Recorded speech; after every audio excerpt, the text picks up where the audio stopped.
So I want you to imagine you are standing in an absolute blizzard in Turkey. Okay, setting the scene. Yeah. And you are just freezing, like bone-chilling cold. You're practically out of money, and you have like absolutely no clear idea of how you're going to survive the next 2 or 3 days. Which is terrifying. Right. And to add to the sheer, overwhelming nature of this whole situation, you are completely blind. Oh, wow. Yeah. Yeah. For almost every single one of us listening, this is a recipe for absolute mind-shattering panic. I mean, your nervous system would just be screaming at you to freak out. Oh, totally. Total fight or flight. Exactly. But for our subject today, standing in that exact freezing snowstorm was a moment of profound, unadulterated joy. It's hard to even wrap your head around. It is, but welcome to the deep dive, because today we are going on a journey that is going to fundamentally rewire how you interact with the environment right outside your front door. It's the absolute definition of a paradigm shift. We're not just talking about, taking a nice little walk in the park on a Sunday. Right, no. We are totally reevaluating what it biologically and psychologically means to truly connect with the earth. And honestly, how our modern environments are just quietly bankrupting our nervous systems. Exactly. So to give you the lay of the land here, our mission today is to explore this really profound perspective on nature as a core biological necessity. Right. And we're doing this by diving into the teachings, and specifically a YouTube transcript from a creator known as the Blind Muslim Yogi. His name's Osman. Yeah, Osman. And he is a master-level bioenergy healer, an entrepreneur, a teacher who has practiced yoga and meditation at this incredibly advanced level for 50 years. Which is an entire lifetime of dedication. Yep. I mean, he even achieved his first state of samadhi, which is this profound state of meditative consciousness by the age of 19. 19, I know, it's wild. Yeah. And his background is just a really fascinating synthesis. He's dedicated his life to taking these ancient, highly complex yoga protocols and translating them into a deeply scientific, accessible methodology for, modern people like you and me. Yeah, he uses a very scientific approach, which I think is so crucial for modern audiences. And he offers a lot of this through his website, right? Yeah. YogaWellness786.com. Yes, exactly. He's got this free 5-minute yoga and meditation program you can download there. And he also has a podcast you can search for on Apple Podcasts and Spotify, literally just called The Blind Muslim Yogi. Oh, perfect. Plus a YouTube channel and a Patreon where he shares these techniques. His mission is basically to help society revive these ancient sciences, to improve our health, our mental peace, that kind of thing. But we should probably drop a quick caveat here, right? Yeah. Because he's very clear about this himself. Yes, thank you for reminding me. We definitely need to state this right up top. His work, including the energy healing and all that, is meant to be a complementary service to enhance medical care. Right, not a replacement. Exactly. Absolutely not a replacement for professional, conventional medical treatment. He talks about how these practices replenish lost natural energies and they can boost your natural immunity, but it's always in conjunction with medical science. Which is an incredibly important distinction. Because we're discussing energetic wellness today, emotional regulation, psychological resilience. We're not talking about acute medical interventions. Totally. But here is the piece of context that makes today's deep dive so utterly captivating. Osman actually lost his eyesight permanently quite recently. Really? When was that? In May of 2023. Oh, wow. So very recently. Yeah. So for most of his life, he had normal vision, which means when he describes the snow or the sun or the environment in his videos, he has the visual memory and the vocabulary of someone with sight. But he's experiencing it all differently now. Exactly. He's navigating the world entirely without it. And yet his observations of the natural world are arguably way more vivid and nuanced than those of us walking around with perfect 20/20 vision. It's fascinating. Okay, let's unpack this. Osman sets up this massive dichotomy right at the beginning of his talk. On one side, you have this suffocating, almost toxic reality of modern urban life, and on the other side, you have the liberating, pure energy of the natural world. And that dichotomy is, it's just the perfect entry point. Because what we're really doing today is diagnosing a modern sickness. Yeah. I mean, we've constructed these dense, highly urbanized environments, right? And we've just placed ourselves inside them, completely severing the biological rhythms that governed human evolution for hundreds of thousands of years. He talks about how we're just crammed together in these cities, and he points out two distinct types of pollution happening. Right, the physical and the energetic. Yeah, there's the obvious physical pollution. Yeah. He specifically mentions exhaust fumes, lead in the air, lead in the soil. Like, we all know smog is terrible for our lungs. But then he pivots to something way less visible, but arguably just as damaging to our day-to-day existence. What's really fascinating here is his introduction of what he calls the energy sphere. The energy sphere, yeah. He approaches this from a scientific and yogic perspective, observing that human beings, we carry our own energetic frequency. When you are crammed into a city with millions of other people, you aren't just sharing the physical oxygen. You are sharing this highly volatile psychological and energetic atmosphere.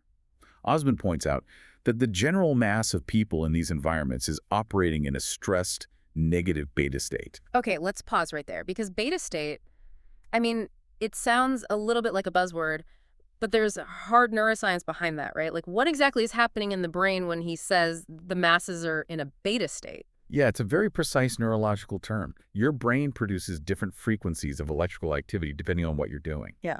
So the beta state refers to brain waves oscillating between roughly 12 and 30 hertz. Okay. This is the state of active, logical, waking consciousness. It's the frequency of problem solving. But when it becomes chronic, when you are constantly in high beta, it's the frequency of anxiety, hypervigilance, stress. Wow. It means your sympathetic nervous system is fully engaged. Yeah. You are in fight or flight mode. Yeah. You're stressing about traffic. You're worrying about bills, anticipating some conflict at the office. So if I'm like walking down a crowded street in New York or London or wherever, Osman is saying I'm physically surrounded by thousands of nervous systems that are all stuck in this high alert fight or flight beta state. Exactly. And even if no one is talking to me or even looking at me, I'm absorbing that. You are. And the mechanism for this is deeply rooted in our biology. Yeah. Think about mirror neurons in your brain. Oh, right. We are highly social primates. We evolved to subconsciously read the microexpressions, the muscle tension, even the breathing rates of the humans around us to detect threats. That makes so much sense. If the tribe is anxious, you become anxious. It's a survival mechanism. So in a modern city, you are constantly subconsciously processing the hurried pace, the aggressive posture, the background noise. It creates this invisible smog of collective negativity. An invisible smog of stress. I love that phrasing. And honestly, it's exactly what it feels like when you're in the city. It makes me think, is living in a dense city basically like connecting to a congested, unsecure public Wi-Fi network? I might like that analogy. Right. Like, everyone is downloading stress and buffering anxiety all at the same time, whereas nature is like a pure, unencrypted, high-speed broadband signal. That is a brilliant way to conceptualize it, actually. Yeah.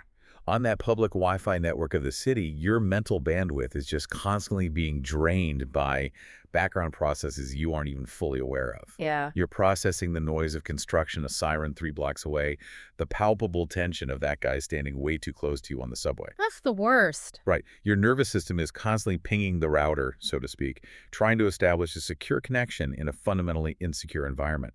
It exhausts your cognitive load. But nature, conversely, is a direct, uncrowded connection. And Osman makes this exact point. He says plants and animals are living by instinct.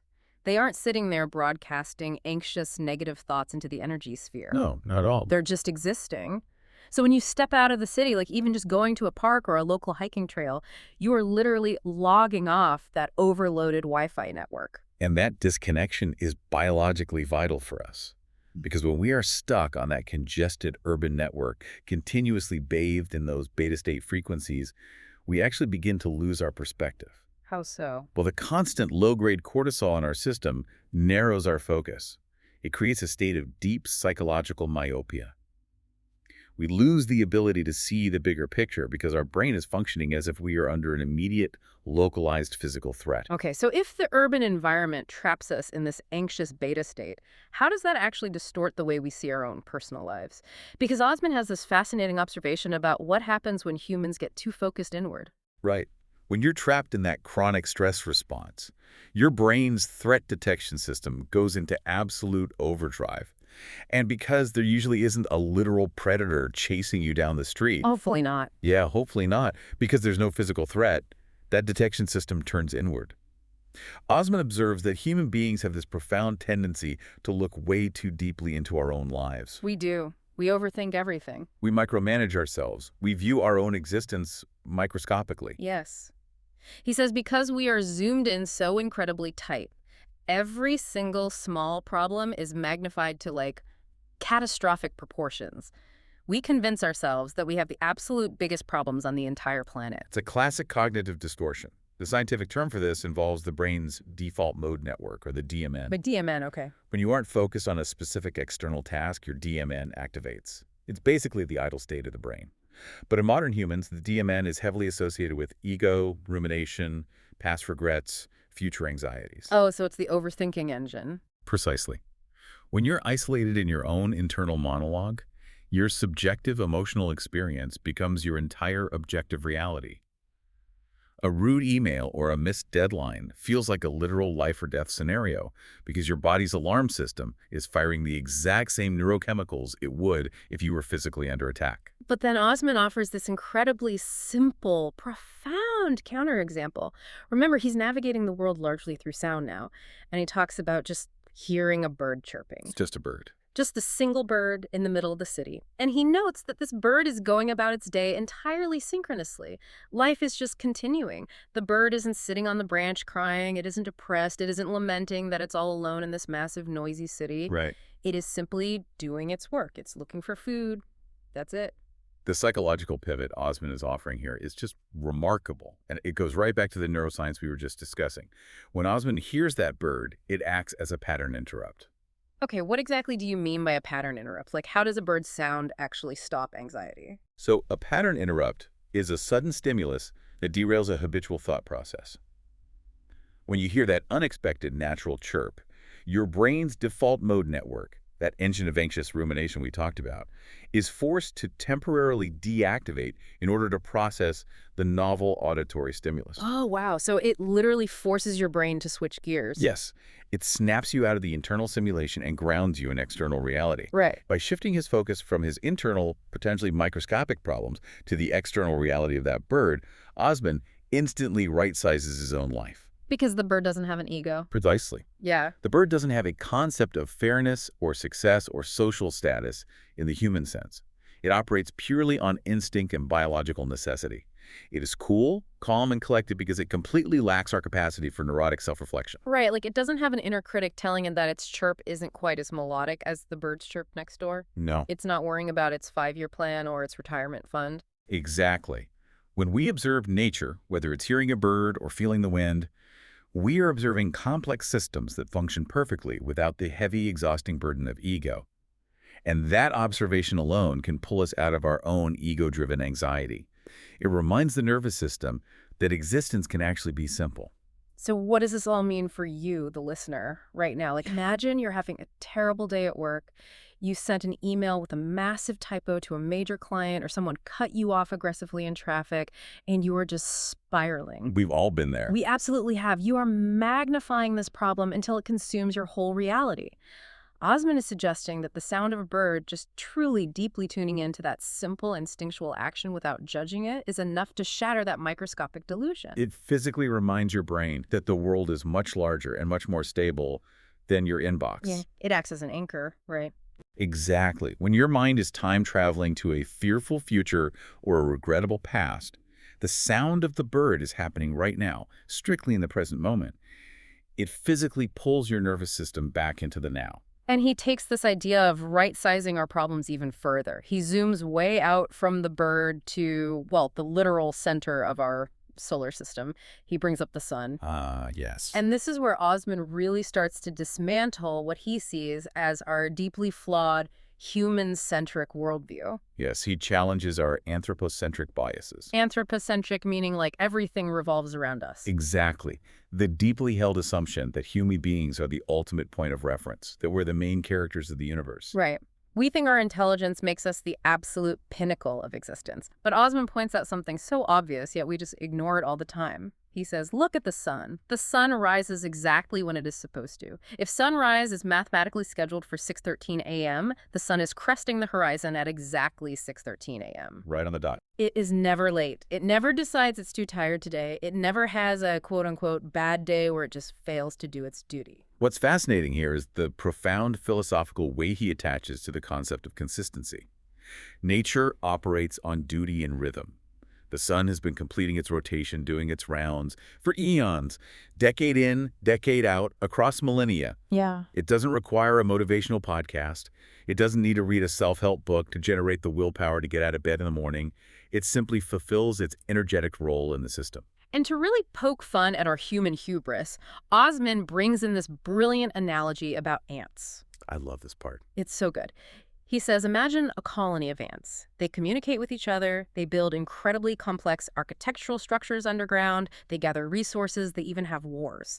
To an ant, they might genuinely believe they are the most intelligent, advanced beings in the universe. Sure, from their perspective. Right. They probably look up at us, these giant, lumbering humans, accidentally stepping on their hills, and just see big, dumb, destructive animals, the exact same way we look down at them. Yeah, they think we're just mindless forces of nature. Exactly. We assume we are superior simply because we understand ourselves and possess complex language.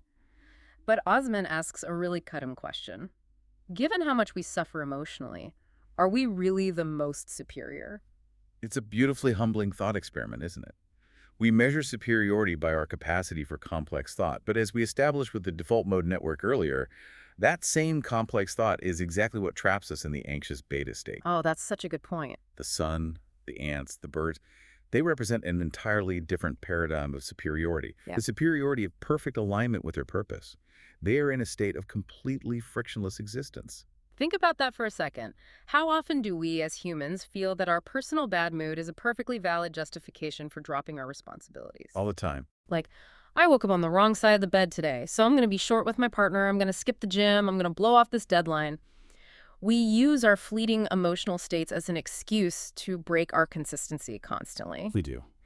Meanwhile, the natural world, the sun, just quietly, relentlessly, unapologetically shows up. Osman is asking us to learn from that, to take our thoughts beyond our own petty grievances and look at the sheer, uncomplaining duty of the universe. If we connect this to the broader psychological picture, it's a masterclass in emotional regulation. We do not have to be slaves to our fluctuating moods. Right. The philosophy of Stoicism touches on this heavily, actually. We can observe the sun's mechanical, perfect reliability and try to emulate just a fraction of that in our own lives.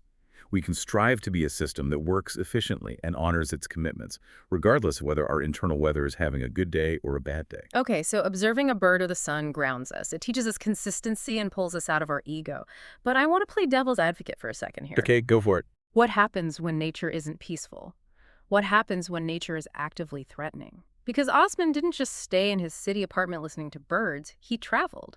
And he shares this incredible story about a trip to South Africa, where we learn about nature from the perspective of an apex predator. Ah, the game drive. Yeah. Yes, this is a profound shift in the narrative. We are moving from the passive, safe observation of a bird or the sun to a direct, unprotected encounter with pure primal power. Exactly. So Osman goes to South Africa, and he gets the opportunity to go on a game drive in an open vehicle. Now he's completely exposed to the elements and the wildlife. Naturally, his first reaction is the quintessential human reaction. Are these people crazy? A lion could just come and make us its next meal. Which is a highly rational, evolutionarily appropriate human response. I mean, we are soft, slow creatures. We immediately jump to the worst-case scenario. We project malice, cruelty, and aggressive intent onto the lion. Right. We assume the lion is just out to get us because it's mean, but the guide explains to him that these lions they are observing are well-fed, and because they are well-fed, they will only hunt when they are biologically hungry. Right. Now, Osman is skeptical at first. He wonders, well, how do we know it's not hungry today? And he looks around for some heavily armed, stereotypical professional hunter to protect them, like you'd see in a Hollywood movie. Sure. But the person leading them is this remarkably calm female guide. Osman notes she didn't look like a macho professional hunter. She just calmly knew her job. She wasn't holding a massive weapon to defend them. She was defending them with her deep empirical understanding of animal ethology. She understood the purity of animal instinct. This is such a crucial concept. Humans hunt for sport, for ego, out of anger, for a trophy, or for revenge. We invent incredibly complex reasons to be aggressive and destructive, even when all our basic survival needs are completely met. Oh, completely. But a lion, a terrifyingly powerful apex predator, is deeply, profoundly peaceful when its biological needs are satisfied. It does not waste a single drop of energy on unnecessary conflict or neurotic anxiety. I'm going to be honest, when I first read the part about the lion, I didn't get it immediately. I thought, why on earth are we looking to a literal killer for inner peace? It seems counterintuitive. Yeah, but then Osman provides this stark, terrifying contrast to illustrate how pure this instinct actually is. He talks about what happens when humans do go hunting lions, when they provoke that instinct. Right. If a tourist shoots a lion and it isn't an immediate kill shot, that lion does not behave like a gazelle or a deer. It doesn't run away in fear. No, it does the exact opposite. It turns around. It locates exactly where that bullet came from, and it charges straight at the hunter. Osman says you better drop it before it reaches you because it is coming to absolutely neutralize the threat. What's fascinating here and what answers your question about why we look to the predator for peace is the absolute absence of anxiety or second-guessing in the lion. Yeah, there's no hesitation. The lion doesn't panic. It doesn't freeze in existential dread. It doesn't worry about what the other lions will think if it fails to catch the human. When provoked, it reacts with perfect, lethal efficiency to protect itself. When unprovoked and full, it rests. It's just binary. Exactly. It is a binary state of existence. Sympathetic nervous system fully engaged for survival, or parasympathetic nervous system fully engaged for rest. There is no in-between beta state of chronic worry. It's the ultimate contrast to our microscopic, overanalyzed human lives. We are sitting in our climate-controlled offices, our bellies are full from lunch, we are entirely safe from physical predators, yet our hearts are racing, our palms are sweating, and our cortisol is spiking because of an incoming Slack message from our boss. Right. A digital notification triggers a survival response. Exactly. We are constantly projecting threats that don't physically exist. The lion only acts on a threat that is real and immediate. We can learn immense emotional and biological efficiency from this. The lesson Osman is imparting isn't to be aggressive like a charging lion. The lesson is to be at peace, like a resting lion. Wow. To recognize when our physiological and safety needs are actually met, and to allow our nervous systems to literally power down, rather than endlessly hunting for invisible conceptual problems to solve. So hearing all of this, the sun's unwavering duty, the resting lion's calm instinct, the bird's lack of ego, you might be listening to this and thinking, okay, that's great philosophy, but I can't afford a flight to South Africa to go on a game drive, and I live in a tiny apartment facing a brick wall in a noisy city. Which is a totally fair pushback. It is. But here's where it gets really, really interesting and highly actionable. Osman makes it incredibly clear that nature is accessible everywhere. You don't need a safari. You don't even need to be able to physically see it. This is perhaps the most empowering part of his whole message. The barrier to entry for connecting with nature and reaping these biological benefits is essentially zero. Osman shares a deeply personal anecdote. He says he woke up at 3 a.m. right there in his home in the city, and he heard the beautiful chirping of a bird outside his window. Just that simple sound in the dark. Wow. Yeah. He paused, he deliberately listened, and he thought, how amazing it sounds. And he explicitly states that this single fleeting interaction with a bird at 3 a.m. positively charged his entire day, well into the late afternoon. He was content, he was happy, from a few seconds of audio. We can call this the concept of microdosing the elements. We often fall into this trap of thinking that to get the benefits of nature, we need to spend a week completely off the grid in a remote cabin. Right, like we need a full digital detox vacation. Exactly. But human neurobiology is highly responsive to even tiny, deliberate interventions. As we discussed with the pattern interrupt, that 3 a.m. birdsong breaks the cycle of whatever mundane or stressful thoughts might be circulating in his mind upon waking. It just resets the system. It replaces the frequency of anxiety with a frequency of wonder. It literally shifts his nervous system into a parasympathetic state before his day even begins. And remember, Osman is blind. He says, I'm blind, I can't go on my own, I need someone to take me out. He could so easily and justifiably use his physical limitation as an excuse to completely disconnect from the outside world, to retreat inward into a controlled, safe environment. Many people would. But he absolutely refuses to make that excuse. He actively listens. He listens to the power of the wind howling. He listens to the crow of a rooster in the distance. He finds the wilderness hidden inside the urban grid. He is actively seeking the signal through the noise. And he applies this same accessible, low-barrier approach to the sun. He doesn't just admire the sun's philosophical consistency, he physically, biologically engages with it every single day. Yes, he has a very specific daily practice that anyone can do. He recommends getting 15 to 20 minutes of sun exposure every single day.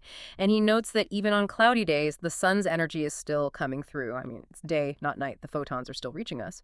But he is very specific about the timing. He prefers to do this in the mornings, ideally between 9:00 a.m. and 10:00 a.m. Which is incredibly sound advice from a physiological and circadian standpoint. When sunlight hits your eyes or even the skin and the closed eyelids in the morning, it triggers a cascade of biological reactions. What kind of reactions? Well, it halts the production of melatonin, which is the sleep hormone, and it initiates the cortisol awakening response, which gives you natural, healthy alertness for the day. Oh, that makes sense. But Osman also clearly establishes a boundary here. He seeks out the healthy, invigorating morning sun, but he specifically notes that after 10 a.m., when the sun reaches the higher portions of the sky, the UV rays become direct and eminently dangerous, raising the risk of skin cancer. He is drawing energetic power from nature, but he deeply respects its destructive physical potential. But the way he takes this sun exposure is what I love most. He isn't out there doing a complex, Instagram-ready yoga flow. He isn't doing intense, structured breathwork protocols. He isn't even meditating in the formal, rigid sense. He's just sitting. He says he just sits there. He is intentionally not doing any work. He's just enjoying the warmth, feeling it on his skin, connecting with the energy. He is engaging in the pure act of being, rather than the modern obsession with doing. In our culture today, even our relaxation has become a highly optimized task. Oh my gosh, yes. It's exhausting. We feel we have to achieve the perfect meditative state, or we have to track our heart rate variability on a smartwatch while we sit outside to ensure we are relaxing correctly. Right. If it's not on the app, did you even relax? Exactly. Osman strips all of that exhausting optimization away. The goal is simply to sit in the sun. The habit itself, the daily recurrence of this quiet, unstructured connection, is where the power lies. It fundamentally alters your life experience. Just sitting, listening to a distant dog bark or a rooster crowing in the middle of a concrete jungle. It's a quiet act of rebellion against the constant demanding beta state of the city. And this act of rebellion, this conscious choice of where to place your attention, brings us to what I consider the most advanced application of his philosophy. Okay, where are we going now? Well, it's one thing to find peace in a beautiful melodic bird song or a warm, gentle morning sun. It's entirely another level of mastery to find joy in extreme, unavoidable discomfort. Ah, yes, exactly. This brings us to Osman's stories about Dubai and Turkey. This is where he proves that connecting with nature isn't just about enjoying a balmy 72-degree spring day. It's about mastering your internal environment through mindset when the external environment is incredibly harsh. It's a masterclass in cognitive reframing and hormetic stress. Let's break that down. So Osman goes to Dubai. It's early November, approaching their winter, and it's about 33 degrees Celsius, which is over 90 degrees Fahrenheit. Still very hot. Yeah, and he feels like he is absolutely roasting. People there are laughing at him, telling him this is nothing. Wait until summer when the heat is so bad that your boots literally fill with sweat. They're mocking his discomfort and warning him of worse to come. And the psychological anticipation of future suffering almost always makes present suffering infinitely worse. Right. So summer arrives, and temperatures are hitting 40 to 50 degrees Celsius. We are talking up to 122 degrees Fahrenheit. He says he felt like he was getting fried. I can't even imagine. You step out of the air conditioning, and that physical gush of oppressive, suffocating hot air just smacks you in the face. Most people would just complain bitterly. They would sprint from building to building, hating every single second of it. But Osman makes a conscious, radical decision. Okay, what does he do? He says, no, let me adapt. He decides to imagine that the ambient heat of Dubai is a sauna. He explicitly tells his brain, this is a free sauna. Now, you might hear that and think it's just toxic positivity or, wishful thinking. But if we unpack the psychology and neurobiology of what he did there, it's extraordinary. Really? Tell me more. A sauna is objectively hot and physically uncomfortable. The temperature is the same as the Dubai summer. But because people choose to go into a sauna for health benefits, detoxification, relaxation, they experience that identical heat as pleasant. Oh, that is so true. By simply applying the label free sauna to the Dubai summer, Osman tricked his nervous system. He took away the psychological resistance. Wait, hold on. I get the mindset shift, and it sounds great in theory, but I have to push back here. Sure. Isn't there a danger in this? 122 degrees is physically dangerous. People get heat stroke. At what point does reframing just become ignoring your body's vital survival instincts?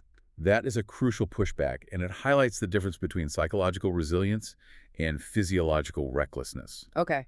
Osman is not saying you should go run a marathon in 122-degree heat and pretend it's fine. Yeah. He isn't ignoring his body's need for hydration or shade. Yeah. What he is doing is eliminating the secondary layer of suffering. The secondary layer. Yes. In Buddhist philosophy, there's a concept that suffering equals pain multiplied by resistance. Osman couldn't change the 50-degree heat. That's the objective pain, the physical reality. But he reduced his psychological resistance, the complaining, the dread, the anger at the weather to zero by reframing it as a beneficial sauna. Therefore, his mental suffering became zero. It's about enduring unavoidable exposure without adding emotional distress to the physical load. Ah, okay. That makes perfect sense. He explicitly says that because you enjoy yourself in a sauna, your body relaxes. And because you relax, the heat becomes a pleasant feeling rather than a threat. Exactly. He says from that moment on, the heat never affected him negatively on an emotional level. He adapted within 2 years, and to this day, he actually misses the intense heat of Dubai. He stopped fighting the reality of the environment and started flowing with it. By accepting the heat, his body could properly initiate its natural cooling mechanisms without the added burden of a cortisol-driven stress response. I want you, the person listening right now, to really ask yourself, what is the Dubai heat in your life right now? What is the oppressive, inescapable situation, maybe a difficult project at work, a challenging phase with a toddler, a super long commute that you are constantly fighting and complaining about? We all have one. We do. And how can you mentally reframe it into a free sauna? How can you lean into the discomfort, drop the resistance, and find the hidden benefit? Because the ability to do that builds an incredibly robust mental resilience. It's a muscle you can train. And we see the ultimate awe-inspiring test of that resilience in his final story. Yes, the Turkey story. This is the one that really, really got me. So Osman travels to Turkey just post-COVID. It's winter. Now remember, his body has physically adapted over years to the extreme 122-degree heat of the Middle East. Right, his baseline is totally different now. Exactly. And suddenly he is plunged into freezing temperatures. It's snowing. He notes it was the first time he had ever experienced snow as an adult. He has to rely entirely on his past visual memory of snow from his childhood, combined with his current physical sensations because he's blind. And let's layer in the stark, real-world context he provides here. This wasn't a cozy luxury ski vacation where you look at the snow through a window by a roaring fireplace. Far from it. He reveals that he hardly had any money in his pocket. He was practically broke. He literally didn't know how he was going to survive, how he was going to eat or find shelter beyond the next 2 or 3 days. That's terrifying. You want to talk about a biological reason to panic? He is completely blind, freezing cold in a foreign country with basically no money. The ingredients for a complete psychological breakdown are all there. His sympathetic nervous system should be sounding every single alarm bell it has. But what does Osman do? He focuses on the snow. Wow. He focuses on the tactile, physical sensation of the snowflakes building up on his jacket, landing on his shoulders. He feels how soft they are. He gently brushes them off. He knows the world around him is entirely white and beautiful, drawing on that visual memory, even though he cannot see it with his eyes. That's beautiful. He says in that moment he felt happy. He wasn't overly stressed. He knew logically that he had to take action to survive, to find income. But he completely refused to let the terror of the future ruin the profound beauty of the present moment. He extracted genuine joy from an objectively terrifying and physically uncomfortable situation. Yeah. While others in that exact same location with him were undoubtedly miserable, complaining about the cold. Perhaps even people with plenty of money and perfect vision. Osman's experience of life was enhanced. It's incredible. His 50 years of rigorous practice in yoga and meditation didn't magically change the weather. It didn't magically deposit money into his bank account. But it allowed him to command his attention. It allowed him to connect with the energetic frequency of the snow, rather than the frequency of fear. It is so incredibly powerful. He says that connecting with nature, the animals, the plants, the wind, the sun, the extreme heat, the snow, it increases your experience of life. It takes your focus beyond just yourself, beyond your ego, and beyond the artificial stresses of human society. And that is the ultimate synthesized takeaway from this entire deep dive. We started by diagnosing the modern human condition, right? Crammed into physical and energetic cities, absorbing negative beta state frequencies, and magnifying our microscopic problems until they feel like life or death crises. Right.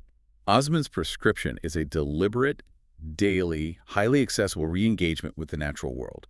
So let's run through exactly what that practical prescription looks like based on everything we've unpacked today. First, it means consciously disconnecting from the urban beta state. When you step into a park or even just open a window to listen to the rain, recognize that you are making a choice to log off that congested network of human anxiety. You are letting your default mode network power down. Second, it means learning the philosophy of consistency from the sun, observing that the natural world operates on rhythm and unyielding duty, completely unswayed by mood or motivation. It is a direct challenge to our daily excuse-making. Third, it's deeply understanding the calm instinct of the resting lion, recognizing the crucial biological difference between a real, immediate physical threat and an invented, ego-driven anxiety like a weird email.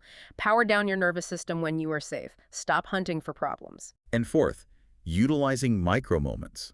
You don't need sweeping vistas or expensive safaris. The 3 a.m. chirp of a bird, or 15 minutes of morning sunlight on your skin between 9 and 10 a.m. can fundamentally alter your hormonal balance and your energetic frequency for the entire day. And finally, when you are faced with unavoidable discomfort, whether it's literal extreme heat or a freezing, terrifying life circumstance where you don't know how you'll pay rent, use it. Frame it as a free sauna. Lean into the softness of the snow. Drop the resistance, and you drop the suffering. Osman's physical blindness is, ironically, exactly what makes his energetic vision so crystal clear. He is a master teacher for all of us because he proves through lived experience that true connection with nature doesn't require perfectly functioning retinas. It requires an open, present consciousness. It's a biological and energetic exchange, not just a visual backdrop. Which brings us right back to where we started today. I want to leave you with a final thought, something to really chew on as you go about the rest of your day. Think about Osman standing in the freezing snow in Turkey. He is totally blind. He is essentially penniless. He has no idea how he is going to survive the week. Yeah. Yet, in that exact moment, his nervous system is completely overcome with the beauty, the softness, and the peace of a falling snowflake. He found profound, unshakable peace in a moment of maximum uncertainty. It's a testament to the human spirit, really. It is, and it makes you wonder. As our modern world pushes further and further into technology, as virtual reality gets more and more advanced and we start simulating nature with perfect 8K visual and auditory fidelity, will our bodies really know the difference? That's a great question. Can this profound energetic exchange happen with computer code, or is there a raw biological frequency to the actual Earth, to the actual sun and snow that we simply cannot digitize? I think we both know the answer to that. I think we do. If Osman can find that frequency in the freezing dark, what excuse do we have for letting a delayed train, a rude email, or a rainy afternoon ruin our entire day? Next time you step outside, don't just look at nature as a screensaver. Don't just glance at it. Listen to it. Feel it. Let it change your frequency. A brilliant challenge to end on. Remember to seek the signal through the noise. Stay curious. Catch you on the next deep dive.